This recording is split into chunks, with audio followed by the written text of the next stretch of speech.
Did you read it? The Egyptian Times and the World Times announced it. A whole nation in midday leaves Egypt, the first time in the history of mankind, 2,248 years since the creation of the world, and a whole nation leaves their slavery. It never happened before. Not only that, their enemies are running after them. They find themselves before the sea splits. They go through and their enemies sink in the sea. Next thing you know, they take the treasures on their way, and Amalek, the sworn enemy of the Jewish people, attacks the Jewish people. They fight, they win. At this moment, the Pope of Midian, the greatest, richest, greatest authority in idol worship, reads the Egyptian Times and decides to convert to Judaism. What happened? Rashi tells us it wasn't only the miracle of the coming out of Egypt that aroused this desire to be close to God and become Jewish,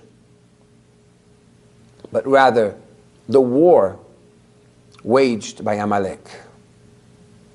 You see, some people read the news and others really read the news. When we read the news, another killing, another event, another miracle, another disaster, so much news, we don't pay attention. Yitro, the priest of Midian, the Pope of Midian, looked at the news and said, there's a problem here.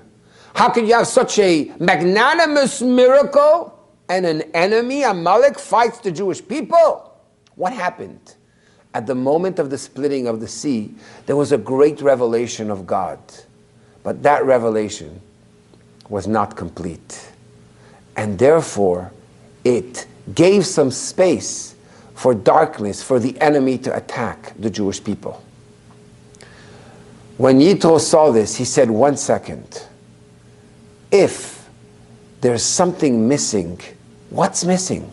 Why isn't God's revelation complete? And he thought to himself, I'm the element that's missing. I know all of the idol worship. If I'm going to recognize God, then God's revelation will come down to the lowest, most physical level.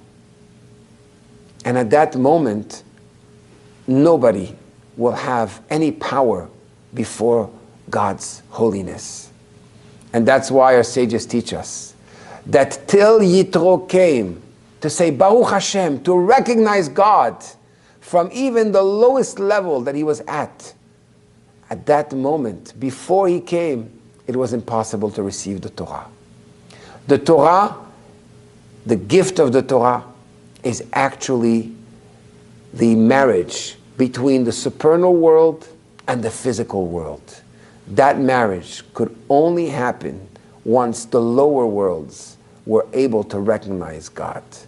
And therefore, when you want to connect above, it's time for you to learn a lesson and to look at the world in a different light and understand that God is speaking to you to make that change and to recognize Him.